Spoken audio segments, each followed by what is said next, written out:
Hello, hello, and welcome back to another arts education teacher feature series. This time we're doing virtually via Zoom. So unfortunately, you won't be able to ask the questions live, obviously. However, you can drop them in the chat as you see this posted on our social accounts. But today we're speaking with two amazing arts educators. We have Joseph Pizzo, a middle school English teacher in his 50th year of teaching at Black River Middle School in Chester, and an adjunct professor in 5 departments at Centurion University since 1992. And he's also a highly accomplished podcaster and much more. And we're also going to be speaking to Dr. Kenneth Pisak, a dedicated music educator at Black River Middle School. And he's been an active leader with their Schools to Watch designation in many professional development workshops. Dr. Pisak was a quarter finalist for a Grammy, a WDHA Teacher Who Rocks, and the SBO NJ Band Director of 2019, and much more. So I'm going to let them into the room right now. Just give me one moment.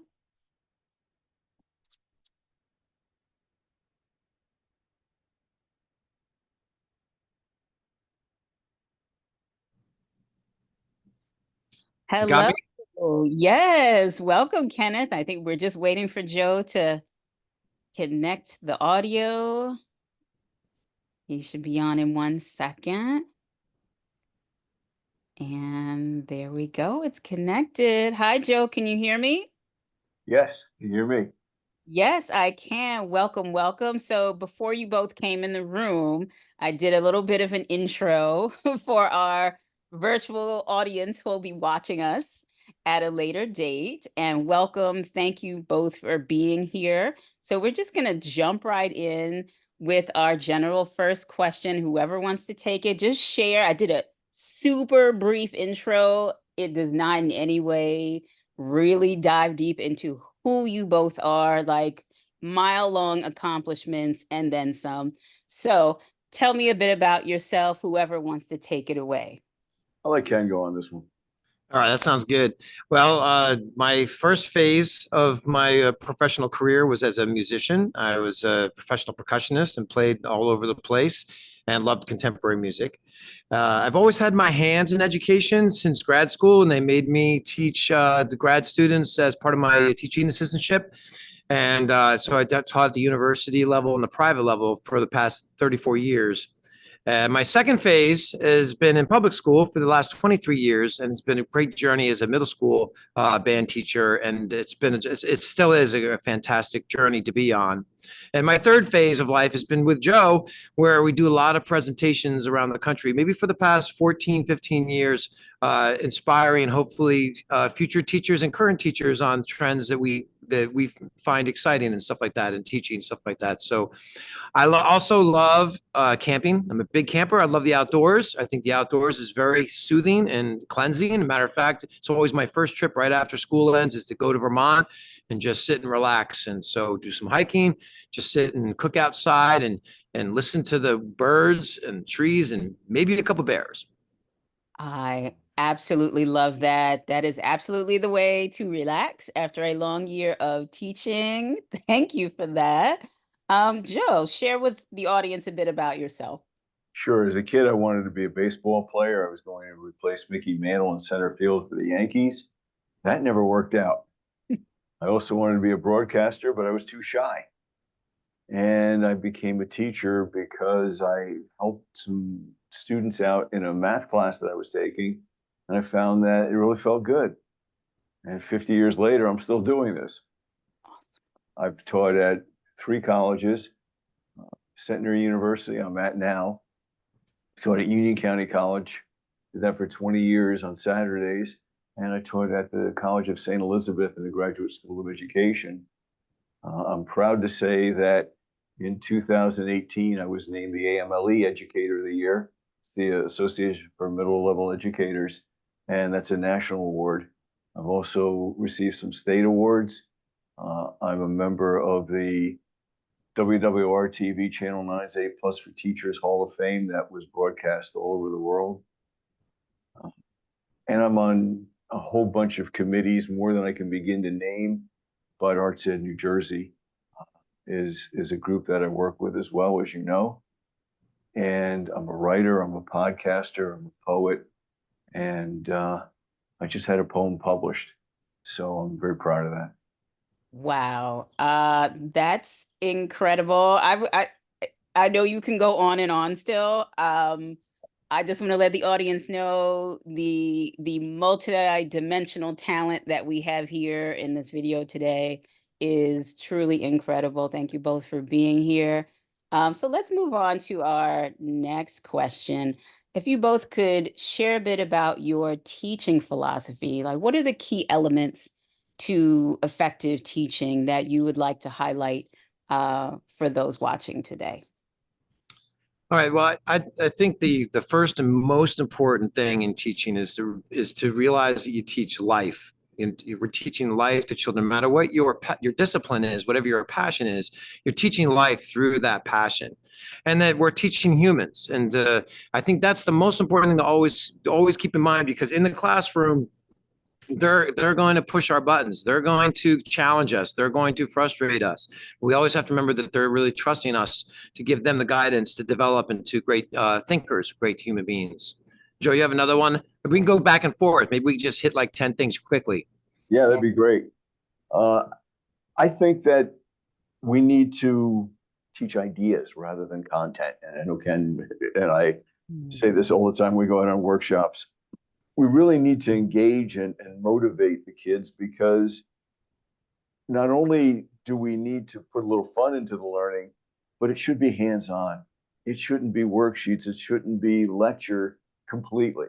Those have their place, but if you're in a classroom and you're actively doing, if you're engaged, whether you're discussing, whether you're creating, whether you're building, whatever it is, that makes the difference. That brings the learning alive, and putting that life and that energy into it is what counts. Ken? Yeah, I also think that we need to move back to multiple intelligences. We need to move back to realizing that the students and everybody has different levels of talent in different areas. I think we've gotten too into the logical side of the brain and not enough on the whole picture of the brain in terms of exciting them, which is, I think, one of the major reasons why we're losing a lot of motivation in the students, never mind the cell phones and stuff like that. But the fact that we're not, as a school district and as teachers, trying to hit all of those multiple intelligences. And I must add in there too, character development. Character is going to be, I think, a topic for the future, big time. So, Joe? And to build off that, we need to teach our kids the power skills. Now, power skills are big in business, and they used to call them soft skills, but I don't think they're that soft anymore. I think it's more power skill, because it's what you need to have in order to survive. They did a survey many years ago of the top CEOs in the Fortune 500 companies. And they found that most of those Fortune 500 CEOs were C students, but they had other skills, other abilities, other trainings, and they were able to do things. So the kid who's very good at empathizing with someone, or the kid who's very good at singing, they're both possessing a genius. And that genius is that they're doing what they do the best that they can do it, and maybe better than all of us can. So we need to recognize that and bring that into the learning as much as we can. And that, I think, more than anything, will teach not just tolerance, but it'll teach acceptance. And acceptance is our key. Okay. And bouncing off that, Joe, I would add to make sure we have lifelong learners. We want them to love learning. And in the classroom, every day we have an opportunity to excite them in their endeavors, but through, for example, bringing as much of the real world as possible into our lessons and making sure they realize why what we're teaching is valid to them so that they can move on. Joe? We also need to seek out mentors. I don't know that anyone has ever been successful without a good mentor. And mentors don't just fall from the sky. Sometimes you get one right away. Sometimes it takes a while. I was really fortunate when I started in the Chester schools. Dr. Joseph Burns was my mentor. And to this day, I look up to that gentleman. And when things go right in a classroom and I'm creating something, there are many times I'll stop and I'll say to myself, that's what Doc Burns used to do. That's what he taught me to do. And I saw him take the kids who were the disenfranchised, the disconnected. Those kids were writing their own textbooks. And that says a lot. And he would just turn kids on to writing and to reading because he made it relevant. And he also made them feel important, that what they were doing was the key to everything. And that they were the important person of the day, every one of them. And that's a gift. Now, he had that gift, but he also knew what it was like to grow up where you had to struggle a little bit, as we all have. And he learned from that. And I think the struggle is okay for us to learn. Ken? Another tip, I think, I would say you have to keep the humor in your life. You have to laugh with the kids. I don't care what age group you're teaching, whether it's K-2 or middle school or high school, you have to keep the sense of humor because you're going to go crazy if you don't, you know? So, and you don't have to be a comedian. You just have to find the funny things in life or the funny things that they're doing, not demeaning or anything like that, but just they do funny things. If you just like pay attention, you can bring that out. Mhm. Joe?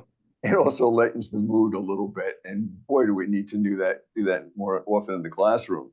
Now, one thing that I think is done in the most wonderful way by the best teachers is that their expectations are there. They're clear, they're concise, they allow questioning whenever questions arise. I always tell my students, if I can't answer your question, then give me a moment to finish my point. And if I somehow get distracted, just remind me, I had a question before. You said you'd come back to me. Okay, that's not a problem. I'm not the dictator. We're interactive and we have to balance that out. And I think that something Ken and I were talking about earlier today is we need to maintain excellence, but excellence is a lot different than perfection. If we strive for perfection, we'll never reach it. If we look to maintain excellence, we may get a little closer to that perfection. And honestly, we may have reached it not known because perfection really could vary from not just year to year, but it can vary from minute to minute. I believe Perception is there's the key. oh, sorry. No, go ahead. I believe there's a Japanese phrase called Wabisabi, which means to celebrate the small imperfections in life. I think the way the story goes is somebody was making a garden and they shook after they got it all perfect, they shook the tree to just get some petals on it and just to celebrate the imperfections in life that lead to success. I think that's it. That we don't want to put too many on, but I think that hopefully that answers the question. Hopefully it helps a lot of teachers remind themselves of the importance of what we're doing every day. Every child is a potential for miracles. And teachers, remember that you are the difference maker. You are the one who establishes the learning environment. And you're the one who's the influencer. You influence every one of those kids. You're influencing the folks at home, whether you realize it or not, because you're equipping those children with curiosity and honor and integrity and respect and all those things that hopefully they're coming from home with. But if for whatever reason they're not, they can find a place where they'll find it. And that's in your classroom. So you need to give them that opportunity to find that safe haven and also a place to challenge. Ken and I talk constantly about the idea that it's okay to fail. You can learn from failure. Don't be devastated, but pick yourself up and say, okay, now what can I do to change that? Right, Ken? Wow. Um, this was so inspiring. I haven't been in the classroom since 2018, but I do work with our Youth Arts Ed Council. But I don't know when I had been this inspired by other educators. Like it's hitting me in some other ways that I know will reflect and turn over in other ways in my life right now. Um, we're going to be drawing these points out and highlighting them in print material because yeah, that you all this touched my heart in another way, and I'm sure it is for the viewer as well. Thank you for all of that. Um, powerful words. And you're So coming to my classroom in the future also. yes, yes, Yes. yes, I need to. I need to. Um, so we're going to move on to our next question. Share with us a bit about the projects that you both have collaborated on together. I'm going to kick this one off because I am really excited about this project. And we've shown this project in a couple of state and national conferences. We've called it by two names. Music is poetry to my ears, and poetry is music to my ears. So we say whatever one is your preference is fine. Way back when I was in college, back with the Flintstones, I would read a book called Sound and Sense by a gentleman named Lawrence Perrine. And what Perrine said is that when you study a language, and everything is a language, all the disciplines have a language, math is a language, science is a language, that it gets its meaning through sound as well as sense. So when you put those two together and they're done correctly, a synergy is created. There's a brilliance that happens. So my students write a lot of poetry, and they're pretty good poets.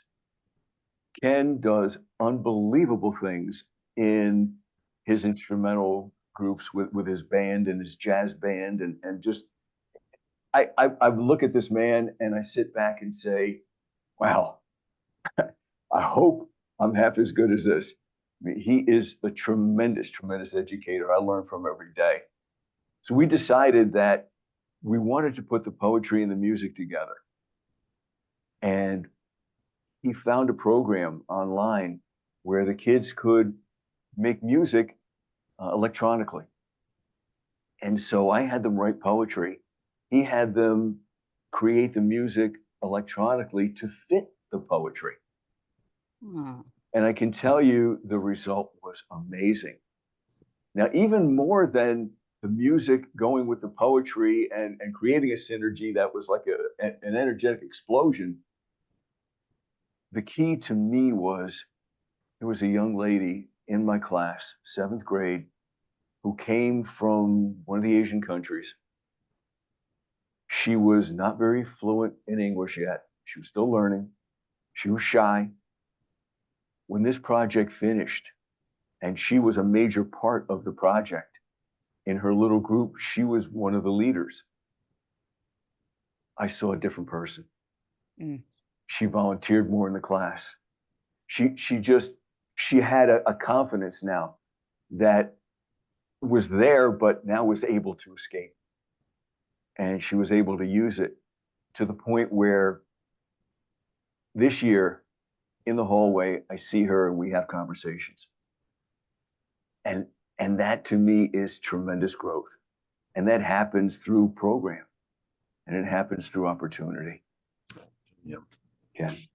Yeah, so I don't want to make this recording too long. A couple other things I think have been really cool. We did we have an advisory program here where we have a team of students that we meet with every couple of weeks, and Joe and I teamed up. And we had them read a book into I took pictures of a children's book, a K-2 book.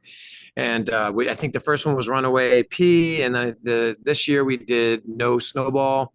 And we record it with the students, and then we send that down to the elementary school teachers.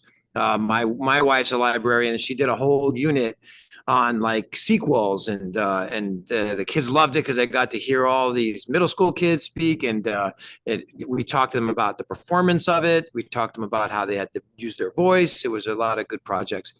And the other thing we have is Inspiration Cafe, which, Joe, you want to just quickly say Inspiration? It's one of our greatest things. And the NGEA just did an article on it in the review. But you want to talk about it, Joe, just briefly? Sure. we're in the April issue, and we're a school to watch. So we open up our doors if anyone wishes to contact us to see an Inspiration Cafe or to talk to us about that, they may do so. Uh, Inspiration Cafe is not career day because everyone does that. And we all have done it well. But we saw a school in, I believe it was South Carolina, and they were doing career day at lunch. So we said, why don't we do a spin on that? And we'll do an Inspiration Cafe at lunch. We have been able to get three-time Caldecott winner David Wiesner, an Olympic bobsledder, a human relations director for pretty much a major corporation who covers half the world, and just all different types of people. We recently had D.B. Sweeney, the actor, and they come in and they don't tell the kids what they do for a living. They tell the kids about not knowing that they were going to be doing this when they were in seventh grade. And maybe they weren't really sure and they thought they would try something totally different. And it's energetic and energizing to see the kids there saying, wow, I didn't know people at my age didn't know what they were going to do. And then they ended up being famous. How amazing is that? And so we're proud of that, that whole concept. I know Ken puts a ton of work into that because he and I are just a great team, and I am so blessed to work with this man. He is my mentor. I look to him a lot of times for guidance and for direction. That's very. I'll give you your $20 later. Okay. We just I guess there's so many things that we have done and also things that we're looking forward to doing more. So next question. We don't want this to be too long for the internet. No, you're great. You're great so far. We're on to our last question. What are you all doing right now that you can share with the community, and how can the community access, or be a part of this project or ideas that you have happening? That's it. With the community, we're currently working on our new presentation for the Schools to Watch National Convention down in Washington, D.C. It's called Motivation, Opportunities, and Habits, Pathways to Success. And it really deals with not just what is motivation, but why are our students not as motivated as we'd like them to be. So the community can reach out to us. We'll love to share the presentation with whoever would like to see that. And we have a whole bunch of other ones too. That's one of the big things we're working on right now. One of our other dreams is trying to get the school to start what we're calling a parent hub. So not like a parent academy, but like a parent hub that would help the parents. They need so much help right now with the children today. You want to talk about that, Joe? Yeah, we'd like to be able to help parents who either are so overwhelmed with their daily responsibilities that they can't sit with their kids as often as they'd like to, or maybe they have the time, but they're just not sure what to do, what's the right thing to do, because nobody gives a course in training before they have children, and nobody has a place to go where like with Siri, you can pick up the phone and say, Siri, I have this problem with my child. Can you give me a 6-month plan of what to do in order to cure this problem? That doesn't exist. So we really want to be that cutting edge crew that comes out and says, here's some of the things that you can do. You're not going to cure everything for every adolescent, because we were all adolescents and we turned out okay, even though there were some things that maybe needed to be cured back then that never were. But it's a time to learn. It's a time to explore and challenge. And our Schools to Watch connection allows us to do that. We can open up our doors and bring in people who would like to see outstanding curriculum. To be a school to watch, you have to be a top middle school. You have to do an internal review as well as be reviewed by the Schools to Watch committee. And we visited many schools over the years and found that the best ones are student-centered, teacher-centered, administration-centered, community-centered. That includes parents and guardians. So everybody has to be pulling in the same direction. Otherwise, things aren't going to happen, and they're not going to be very successful when they are.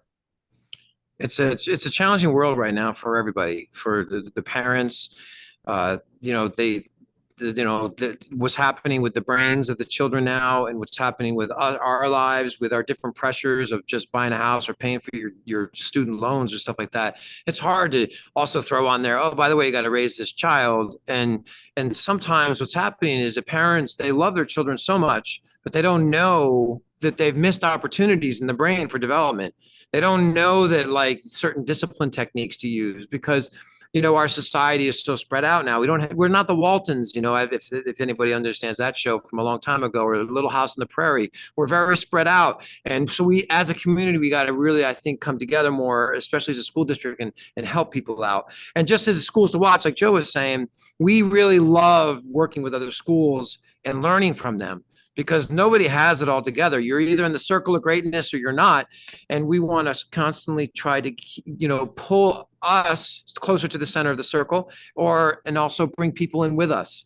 And so it's one of I think it's one of the greatest things that's happened. And like I said, when we go down to the DC, it's going to be exciting for us to present, but I'm actually more excited to hear what other people are doing around the country because the world's changing really fast too, right? It's changing so fast we can't keep up. So we're going to have to evolve a different kind of system to try to see what's going on, and also settle back into some of the core issues and core values of character development and everything like that, to make sure our children become the greatest American citizens that they can, and create a great economy, really, and love life. Just Renee, I'd like to make an appeal. Mhm. And I'd like to ask everyone to read every day. And not just read every day, but parents, guardians, children, grandparents, aunts, uncles, read to each other. Read as a family. Even if you just read one article, or if you read a comic strip to start out with and then talk about the message that was in the comic strip. It doesn't have to be anything grandiose, but you're communicating. You're spending time together as a family. You're building a legacy. You're coming together and you're finding out, you're finding out why you are the people you are and behave the way you do. And it builds that trust, it builds those connections. Also, if you read 20 minutes a day, you will increase reading test scores for students by 1 grade level, just by reading 20 minutes a day. So imagine if you're reading books to each other, or if you all read the same book and then you talk about it. If you're watching a TV show, and at the end of the TV show, you ask, what could this character have done different? When you're getting ready to prepare a dish, you've got a math lesson for your snack. Okay, so we're going to put in 2 cups of this. Now, how many cups do we need before we get to the pint stage, the quart stage, the gallon stage? And you're teaching all different things, but you're still having fun, and you're having fun as a family. And that's what counts. Yeah. The last thing that I would like to say is that we left this out of the teaching, the effective teaching things, but this goes for everybody, that we're all role models for our children at the community and everything. So whatever we do, they're going to do also, so if we have bad habits, they're going to copy our bad habits. And people have to really read, teachers, parents, community. We have to realize we have to rise up and be the person that we want our children to be. And so if there's no cell phones, you shouldn't be on your cell phones. No gum chewing, you shouldn't be chewing gum. You want nice language from your children, you need to use nice language. So I think that's really important. And that's what Joe and I are trying to do. And I know there's so many other people that are really trying to rise up to this thing. And it's really nice to be able to spread this message. I really appreciate, you having us on this. Absolutely. Oh my goodness. Such inspiring words. Joe, Ken, thank you so very much. We appreciate you. And when this is posted, we'll have additional information, links you both can send me. People want to reach out to you, they'll be able to do that as well. Thank you both so very much. Just stick around for one bit.